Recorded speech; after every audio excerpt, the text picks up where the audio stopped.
مولانا آزاد تو فیل ہو گئے اپنے پروجیکٹ میں, پارٹیشن نہیں روک پائے. ارے بھائی وہ کم سے کم ایک بڑی تعداد میں مسلمانوں کو یہ کنونس کر پائے کہ تم ہندوستان کو اپنا گھر مانو, اور اسی لیے اتنی بڑی تعداد میں لوگ ہندوستان میں رکے. اور ایک وقت ان کا ایسا گزرا جس میں انہوں نے مذہب کو ہی چھوڑ دیا, کیونکہ وہ اتنے فرسٹریٹ ہوئے کہ یہ کیا ہے. 17 مہینے, خاص طور سے مولانا نے خود ہی لکھا ہے 17 months, 17 مہینے وہ مذہب سے دور رہے. تو وہابیت سے ان کو بہت پرہیز تھا اور نفرت تھی, اور اس حد تک نفرت تھی کہ وہابیت سے کسی کی نزدیکی بھی اگر تھوڑی بہت ہے اس سے بھی وہ فاصلہ کرتے تھے. تو وہ یہ چاہتے تھے کہ کوئی ایسا استاد ہو جو کم سے کم وہابیت ان کے بیٹے کو, بچے کو نہ پڑھائے. مولانا یہ احساس نہیں کرتے کہ وہ خود آتے ہیں ایک ایسی فیملی سے جہاں اسکالر تھے. عربک ان کی مادری زبان تھی, مدر ٹنگ تھی.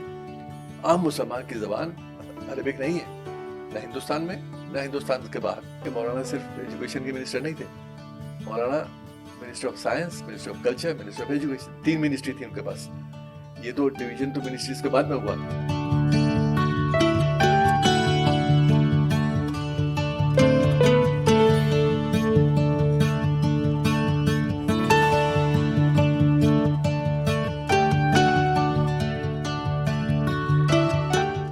السلام علیکم, میں ثاقب سلیم دین اور دنیا میں آپ کا خیر مقدم کرتا ہوں. آج ہمارے ساتھ موجود ہیں پروفیسر سید عرفان حبیب صاحب, جو کہ ایک کافی جانے مانے ہسٹورین ہیں اور آپ سب ان کا نام جانتے ہی ہیں.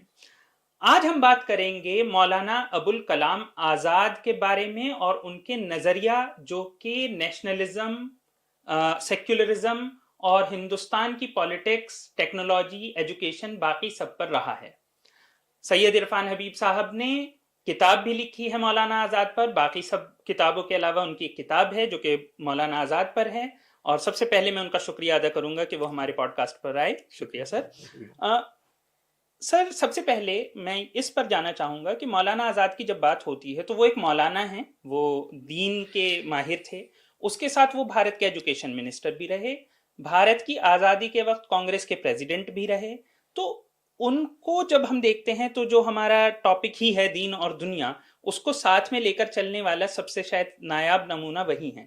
تو ان کی جو سوچ ہے دین اور دنیا کو ساتھ لے کر چلنے کی, وہ کہاں سے ڈیولپ ہوئی ہے, وہ ایگزیکٹلی کیا تھی, آپ یہ ہمیں تھوڑا بتائیں گے؟ دیکھیے, ایک تو پہلے ہمیں یہ پتا ہونا چاہیے کہ مولانا ایک بہت ہی مذہبی خاندان سے تھے. ان کے والد مولانا خیر الدین ایک اسکالر تھے. مولانا کی پیدائش بھی عرب میں ہوئی اور حجاز میں ہوئی, اور مولانا خیر الدین ان کے والد وہیں پر پڑھے اور وہیں پر انہوں نے سب کچھ سیکھا اور ایک عالم ہوئے. مولانا 7-8 سال کی عمر سے وہیں رہے. ہندوستان آنے کے بعد, اس کی تفصیل میں نہیں جاؤں گا کیونکہ وہ کلکتہ میں آئے, رہنے والے وہ دلی کے تھے. بہت کم لوگ جانتے ہیں کہ ان کا خاندان دلی کا خاندان ہے, اور کلکتہ ان کا ایک اڈاپٹیڈ سٹی رہا. آنے کے بعد, کلکتہ آنے کے بعد, انہوں نے جو اسلام ان کو وراثت میں ملا تھا اپنی فیملی سے, اپنے خاندان سے, اپنے اسکالر والد سے, اس اسلام سے ان کو کچھ پرہیز تھا, اور اس میں وہ کچھ تبدیلی چاہتے تھے. اور بہت کم عمر سے انہوں نے اس میں سوال اٹھانے شروع کیے. اور میں اس لیے یہ بات کہہ رہا ہوں کہ کسی بھی مذہب میں, خاص طور سے ان مذہبوں میں جیسے اسلام ہے جو dos and don'ts per based ہوتے ہیں. ہندو, یہاں میں تھوڑا کمپیریزن کر دیتا ہوں کہ ہندو مذہب جو ہے وہ ایک بڑا لوز مذہب ہے جس میں ڈوز اینڈ ڈونٹس بہت کم ہیں. آج ہم یہ دیکھنے کو مل رہا ہے ہمیں, کچھ لوگ ہندو مذہب کو بھی اسلامائز کرنے کی کوشش کرتے ہیں, اسلام کی طرح بنانا چاہتے ہیں, اور یہ دکھانا چاہتے ہیں کہ کیا آپ کر سکتے ہیں, کیا نہیں کر سکتے ہیں. لیکن اسلام میں ہمیشہ سے تھا, اور جوڈائزم میں بھی ہے, کرسچینٹی میں بھی ہے, سیمیٹک ریلیجنس میں سب میں ہے. اس سب ماحول میں, اس اسلام میں جو مولانا کو وراثت میں ملا, اس میں وہ تبدیلی چاہتے تھے. اور ایک وقت ان کا ایسا گزرا جس میں انہوں نے مذہب کو ہی چھوڑ دیا, کیونکہ وہ اتنے فرسٹریٹ ہوئے کہ یہ کیا ہے. 17 مہینے, خاص طور سے مولانا نے خود ہی لکھا ہے 17 months, 17 مہینے وہ مذہب سے دور رہے. اور اس بیچ میں انہوں نے ایک نیا مذہب اپنے لیے, اسلام تو وہی ہے لیکن اس کو کیسے انٹرپریٹ کرنا ہے, کیسے جینا ہے اس اسلام کو, اس کو انہوں نے حاصل کیا, اور وہ اس کو مطلب came back to religion. اب اس ریلیجن میں جب وہ واپس آتے ہیں تو اس میں وہ یہ دیکھتے ہیں کہ اس مذہب جو ہے وہ آپ کی زندگی میں آپ مذہب کے غلام نہیں ہیں, آپ مذہب آپ کو باندھتا نہیں ہے. جو کرٹیکل ایبلٹی ہے, کرٹیکل انگیجمنٹ ہے مذہب کے ساتھ, وہ گنجائش مذہب میں رہنی چاہیے.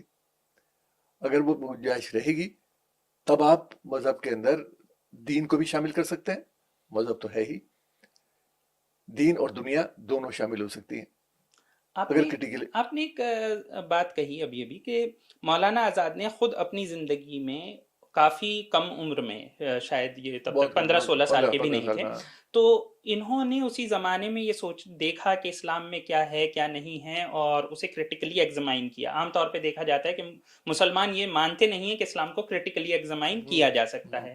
تو یہ سوچ اتنی کم عمر میں انہیں کہاں سے آئی ہوگی, اس کے بارے میں تھوڑا روشنی ڈالیں. یہ ایک تو پہلی بات تو یہ ہے کہ یہ بھی ہم کو پتا ہونا چاہیے کہ مولانا کسی اسکول میں نہیں گئے پڑھنے, کسی مدرسے میں, یونیورسٹی میں نہیں گئے. جو کچھ پڑھا پہلے تو ان کے والد نے پڑھایا, اور اس کے بعد ان کے والد خود ٹیچرز ان کے لیے چوز کرتے تھے, انٹرویو کرتے تھے, اور کون ٹیچر اب ان کے بیٹے کو پڑھا سکتا ہے. اچھا, احساس ان کو اس بات کا رہتا تھا کیونکہ وہ عرب ورلڈ میں رہے, تو وہابیت سے ان کو بہت پرہیز تھا اور نفرت تھی, اور اس حد تک نفرت تھی کہ وہابیت سے کسی کی نزدیکی بھی اگر تھوڑی بہت ہے اس سے بھی وہ فاصلہ کرتے تھے. تو وہ یہ چاہتے تھے کہ کوئی ایسا استاد ہو جو کم سے کم وہابیت ان کے بیٹے کو, بچے کو نہ پڑھائے. اس چکر میں انہوں نے بڑے کوشش کر کے تو پہلے خود پڑھایا, اس کے بعد ٹیچرز رکھے گئے. تو مولانا کو ہم ایک آٹو ڈائڈیکٹ کہہ سکتے ہیں کہ مولانا نے جو کچھ سیکھا وہ خود سیکھا, سیلف ٹاٹ اسکالر. تو اسی سے ان کی کرٹیکل ایبلٹی, جو کچھ انہوں نے پڑھا, کیونکہ ان کی سب سے اچھی بات یہ ہے مولانا کی, وہ انہوں نے زندگی میں پڑھا بہت کم عمر سے. اور ایک ان کا ایک گفٹ ہے کہ ان کا حافظہ بہت اچھا تھا.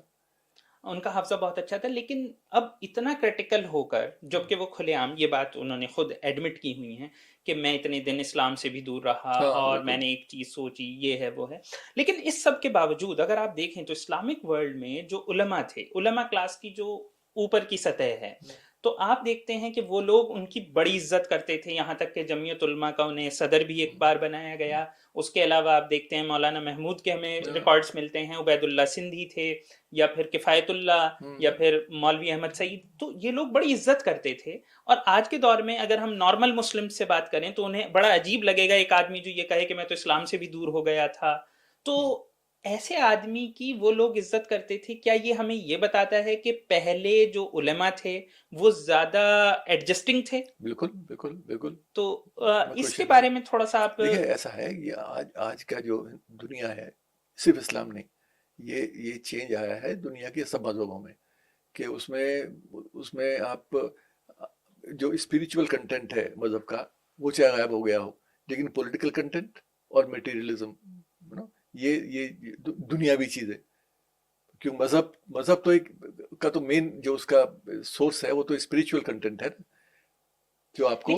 لیکن ابھی آپ نے خود اپنی کتاب میں بھی یہ نوٹ کیا ہے کہ صرف اسپریچول کنٹینٹ کی بات نہیں کری ہے مولانا آزاد نے, مولانا آزاد سائنس کی بات بھی. میں یہی تو میں کہہ رہا ہوں نا, اسپریچول کنٹینٹ مذہب کا ایک اسٹرینتھ ہوتی ہے.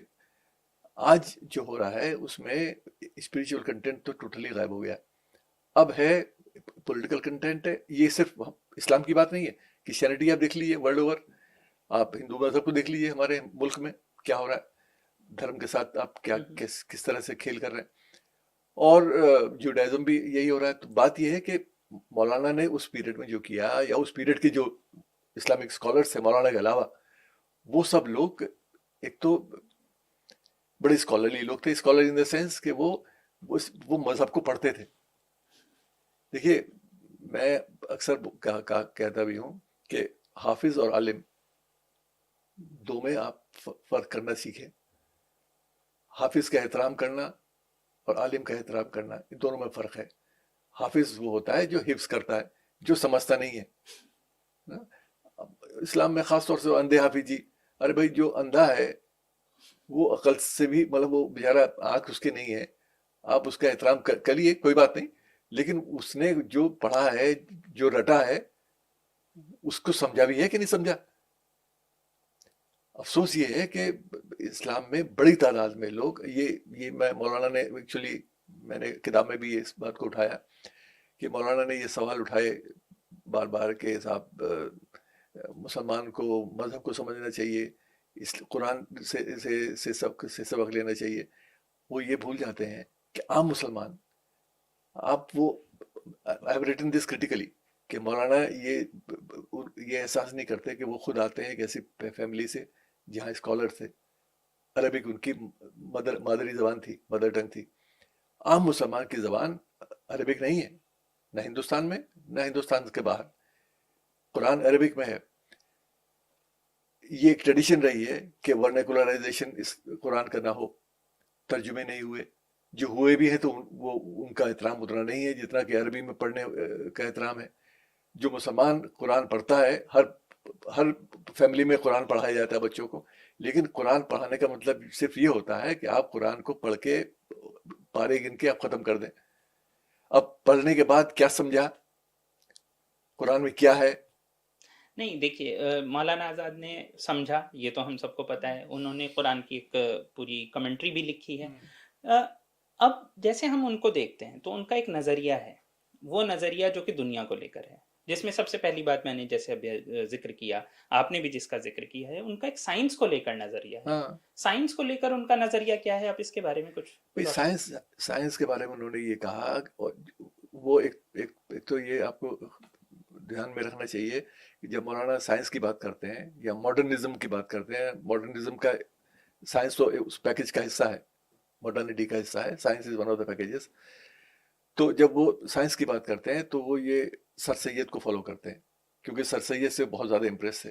لیکن وہ سر سید کے کریٹیکل بھی تو تھے. نہ وہ کرٹیکل بعد میں آتا ہے. شروع میں جو زندگی ہے وہ سر سید کو انہوں نے اتنا تفصیل میں پڑھا اور اپنے والد سے چھپا کے پڑھا، کیونکہ مولانا خیر الدین سر سید کو اپریشیٹ نہیں کرتے تھے. اور زمانے میں ان پر وہابزم کا ایک الزام تھا. ہاں الزام بھی تھا. اور وہ سر سید کو یہ چاہتے تھے کہ یہ should not be exposed to Sir Syed ideas. تو مولانا بہت چھپ کے پڑھتے تھے، اور ایک پیریڈ ایسا گزرا کہ جس میں وہ بہت گمسم رہتے تھے گھر میں. اور میں اس لیے بتا رہا ہوں کہ یہ عام طور سے کم لوگ جانتے ہیں. تو مولانا خیر الدین نے یہ نوٹس کیا کہ یہ کیا وجہ ہے کہ یہ آج کل. تو انہوں نے پوچھا ڈائریکٹلی کہ بھائی یہ، تو انہوں نے بڑی ہمت کر کے یہ کہا کہ میں آج کل سر سید کی لکھی ہوئی کتابیں اور ان کا سب اخبارات وغیرہ وہ پڑھ رہا ہوں، جس پر مولانا خیر الدین بہت ناراض ہوئے. وہ کافی دن تک ان کی بول چال بھی نہیں رہی. لیکن یہ ایک اچھا، جب سائنس کی بات آتی ہے تو مولانا نے یہ کلیئرلی اپنے اس میں یہ لکھا ہے کہ کسی بھی قرآن ایک مذہب کی کتاب ہے، وہ آپ کو مورل سکھاتا ہے، وہ آپ کو تعلیم حاصل کرنے کا ایک راستہ دکھاتا ہے، لیکن وہ سائنس کی کتاب نہیں ہے. جو سر سید نے بھی کہا ہے کہ قرآن سائنس کی کتاب نہیں ہے. سائنس کو پڑھنے کے لیے آپ وہ کریں جو رسول کی حدیث کہتی ہے کہ اگر علم حاصل کرنا ہو تو چین تک بھی جانا ہو آپ علم حاصل کریں. اور جب رسول یہ کہتے ہیں کہ چین جائیں تو چین کا مطلب یہ نہیں ہے کہ وہاں پر آپ کو مدرسے ملیں گے. چین میں تو اسلام بھی نہیں تھا، تو کس تعلیم کی بات کر رہے تھے؟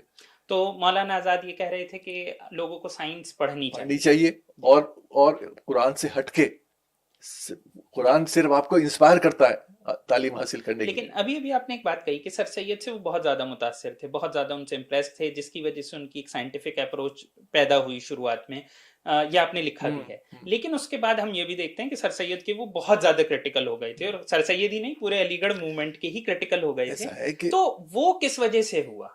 اس میں سر سید نہیں ہے، اس پیریڈ میں سر سید نہیں. سر سید تو 1898 میں تو انتقال ہی ہو گیا نا. لیکن سر سید کو لے کر بھی وہ کریٹیکل تو تھے. سر سید کو لے کر کریٹیکل وہ تھے جب انہوں نے، سر سید نے یہ کوشش کی کہنے کی کہ بھائی کانگریس سے دور رہیے. وہی وہ پولیٹیکل مدعا تھا. تو کیونکہ سر سید کا تعلق ہم مطلب سر سید کو ہم جوڑتے ہیں